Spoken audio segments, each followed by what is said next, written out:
If you are too comfortable, you are not growing. So this is some of the best advice that I received early on in my career. So I wanted to make a video as a follow-up to the book review that I did of The Comfort Crisis by Michael Easter. Because as I was reading through many reviews on Amazon and Goodreads, people made comments like, I'm not about to go on a caribou hunting trip in the Arctic, or I don't really know how to embrace discomfort. And so, all fair, I think Michael did an excellent job of sharing his own experience of going out on this 33-day adventure in Alaska, embarking on a trip that entailed a lot of discomfort on a number of different levels. And then Michael also shared, as I mentioned in my book review, quite a bit of research, interview with experts and stats. And so I think my takeaway was each person needs to interpret what discomfort means for them. And Michael is not at all telling people, you need to do this, or you need to follow this diet, or you need to follow this diet. And so very objective, but I realize for some people, they may want more kind of tactical tips that they can implement in their everyday life. So what I recommend, if you're interested in following along, would love to have you do so. Grab a piece of paper, some markers, fire up your laptop. We are going to look at 4 different areas of your life where you can be a bit uncomfortable. We'll start with health, move on to career, relationships, and then purpose. So when you think about your health, I recommend assessing your mental, emotional, and physical health. What are the differences between your mental health and your emotional health? You can think about your mental health as the hardware of your body, and you can think about the emotional health as your software. So we have thinking, good decision-making, judgment, ability to process information for your mental health. And then for your emotional health is recognizing your feelings, being able to handle your feelings. And so I would consider, in regards to your health, what would you like to change that may be uncomfortable? So an example actually that Michael shared in his book is the process of getting sober. He found that he had a problem with alcohol. And at the age of 28, he realized that if he stopped drinking, it would be quite uncomfortable. He would have to deal with painful feelings that arose. He would have to recognize the fact that he may be bored at work. Different friendships may have to end because there were certain friends that he went out with and he'd go drinking with, and he no longer would be doing that. And so I think for each person, whether it's addiction or simply not moving enough or eating too much ultra processed foods, as I shared in my book review, it forces us to look at what is not working when it comes to our health. And also, conversely, what is working well. So after reading The Comfort Crisis, I decided to make a few different changes. I tried rucking. So I added weight to my backpack. And let me tell you, it was so humbling. Here I thought I was in decent shape, and rucking kicked my behind.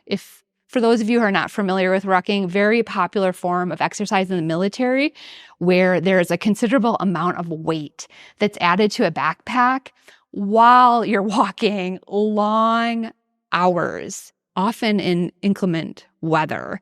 And so I think for myself, it was just fun to change up my workout routine. And while I'm only at 10 pounds, I hope to work up to maybe 20. I've just noticed a change in excitement of going and working out and different muscles being worked. I also too want to incorporate more HIIT workouts, so high intensity interval training to get my heart rate up, thinking about different things that I can do so I don't feel like I'm just stale and going through the motions when I'm at the gym or outside. So next, I recommend looking at your career And are you feeling fulfilled? Do you wake up and are you excited about work, or do you have this sense of dread? Do you feel like you're utilizing your strengths? Do you feel stuck in your career? Do you want to make a pivot, but you're not sure how to do so? Do you want to ask for a raise or a promotion, but you're nervous to do so? I mean, we can often stay very comfortable in our careers, which, to be honest, I think there's a time and a place to do so. You may have small children at home and you just want a job where you can come in. Maybe it's 9 to 5. You can close your laptop and be done so you can be with your family. You may have certain personal issues that are taking up a lot of time and you'd rather just have a little bit easier job. But if you feel like you're kind of coasting, you're not fully utilizing your potential, consider, how do you move outside of your comfort zone in order to change up your career and really feel as though you're moving forward? So next, looking at relationships. Now, this is a sensitive topic, I'll tell you. And I say that because I recently had a conversation with my own coach, and I raised this new friendship with her. And I just wasn't sure. I felt a little ambivalent about this friendship. She asked me such a pertinent question. Is this relationship life-giving? Isn't that a powerful question? And so what does that mean exactly? So when someone contacts you, say via text or on the phone, are you excited to hear from them? Do you look forward to responding? Or do you put it off? You put it off and you don't really want to get back to them.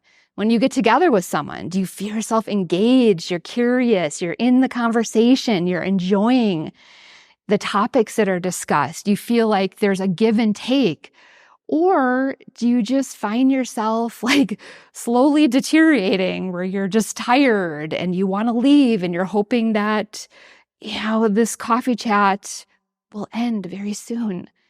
And then finally, after you're with someone, do you feel as though your soul has been nourished? Do you feel like your cup is full? Or do you feel like you need to take a nap because you're just so drained after being with that person?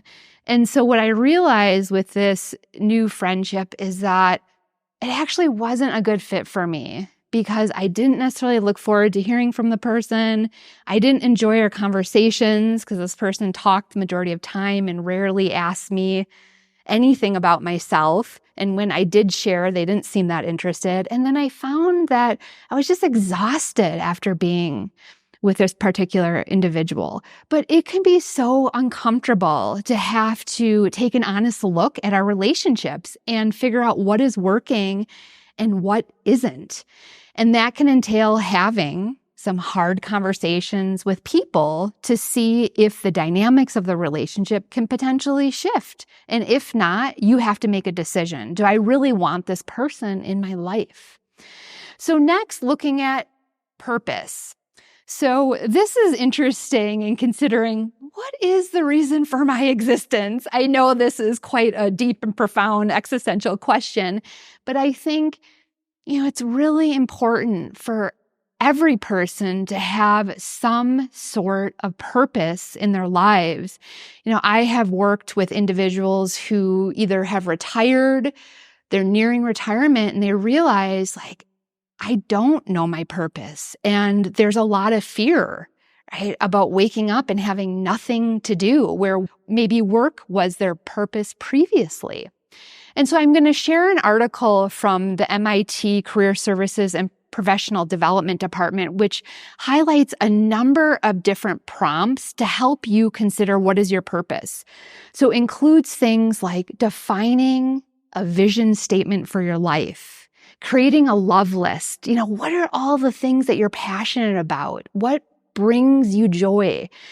And then also thinking about what brings you heartache. Are there any causes that you really want to contribute to and make a difference? Have you experienced adversity? And now as a result, you would like to help others.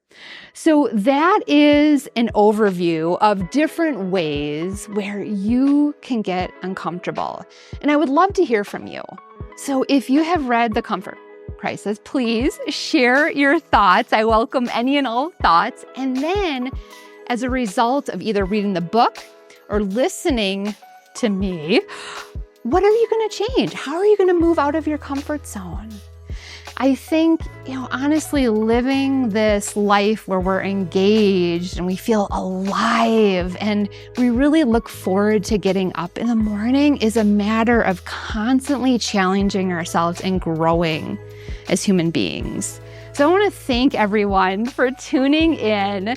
It's so wonderful to see all the support. And if you have yet to subscribe, please do so. If you like this video, give it a thumbs up and put your comments below. Thanks, everyone. Take care.